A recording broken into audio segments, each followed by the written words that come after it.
Sports to the bone family. Greetings, greetings, greetings. Back at it again. We're not gone nowhere. We're there same way. Yeah, man. Couple of things to look at in this one, my viewers and subscribers. So we see where yesterday CWI gave us some information that there will be venue changes for the upcoming rounds of the West Indies Championship. So we're gonna touch on that. Plus we see where Hayley Matthews, our skipper, she actually got a half century yesterday playing in the Women's Premier League. So I'll give you some info on that.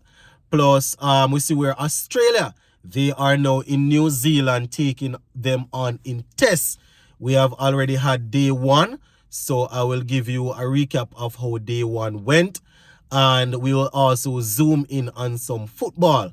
We see where former Manchester United midfielder Paul Pogba and his team got the official word early this morning that he will now have to sit out for 4 years. Yes, my people, you know, the ban has come through. Well, they have finalized everything and he's now banned from football for 4 years. So we'll touch on that.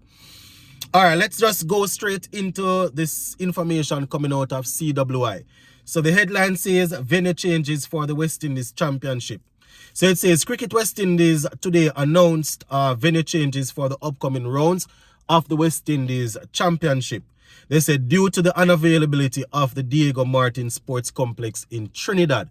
So they had planned to use this venue, but for some reason it has become unavailable and they have decided to change things around. So they are saying that the changes will affect rounds 4, 5, 6, and 7. And they said that the competition venues being shifted. They said that the venues being shifted to ensure the tournament matches the matches proceed according to schedule. So they can't wait until this venue become available. So they shift things around to make sure that the games go as planned, to make sure that they finish within the time period that they had originally planned. So Miles Bascom is saying that they are working to give us the best cricket possible to make sure that everybody is comfortable and the cricket is made for good viewing. So that is what they are saying. Now for the updated schedule, round 4 will start on the 13th of March to the 16th. We'll have combined campuses and colleges versus the Leeward Islands Hurricanes. That game will now be hosted at the Sir Frank Worrell Cricket Ground in Trinidad. Trinidad and Tobago Red Force and Windward Islands Volcanoes, they will take on each other at the Queen's Park Oval. The Guyana Harpy Eagles and Barbados will do battle at the Coolidge Cricket Ground in Antigua. Jamaica Scorpions and the West Indies Academy, they will take on each other at the Sabina Park in Jamaica. So that is how round 4 is looking.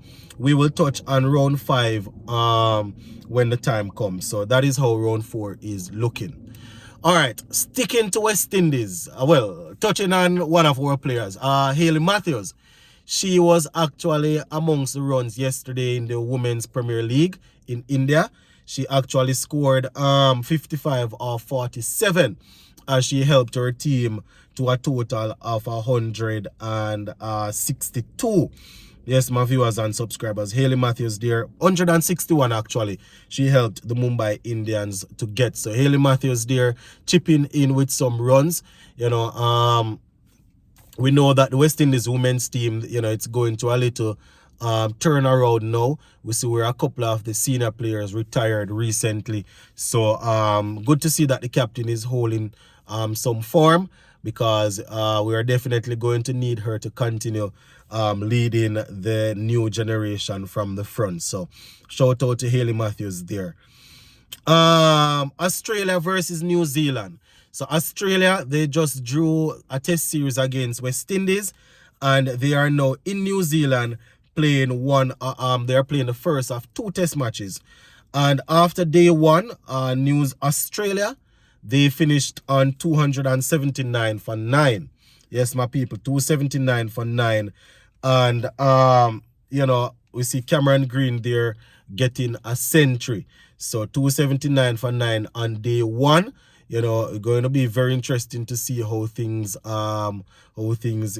carry on in that game. Cameron Green getting his second test century. So, shout out to him.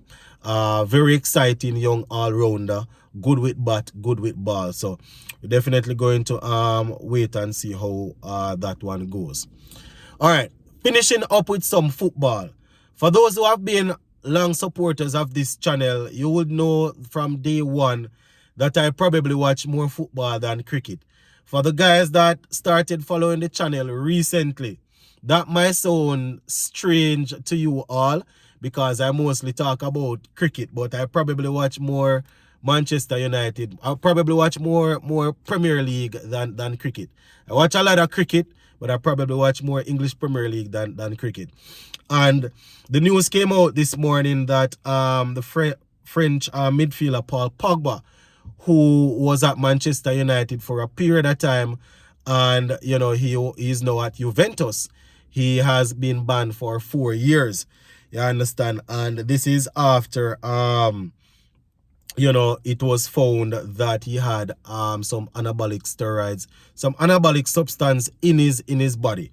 You understand? When they did the first sample, the A sample, it came back and they were still waiting on the B sample. The B sample came back also positive, and it has been proven that he had testosterone in his system.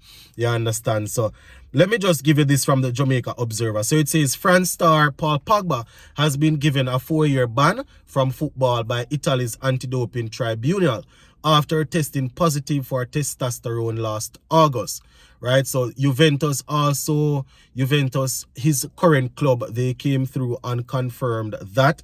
They say the 30-year-old Paul Pogba World Cup winner was provisionally suspended in September, but with this coming through now, it is now official. He has been banned for 4 years.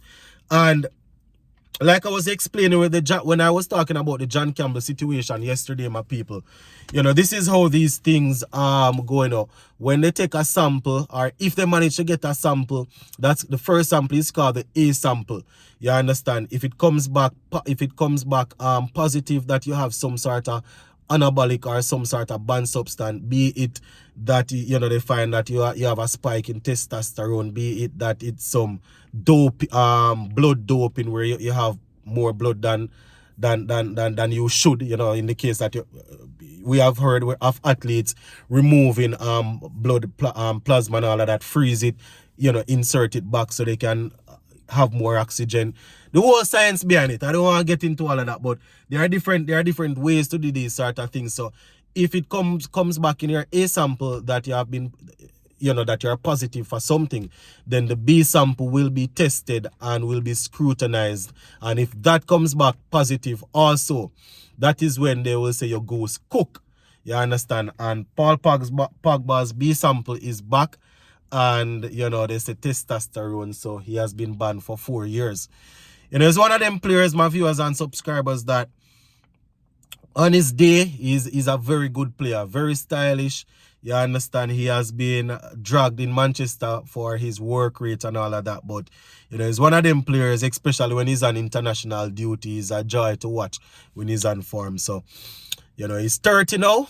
Probably will be making his way back at 34, 33. I don't know if they are going to count the time based on when the thing came through. But yeah, tough luck, my people. That is pretty much it for this one. Going to leave it right there. Big up.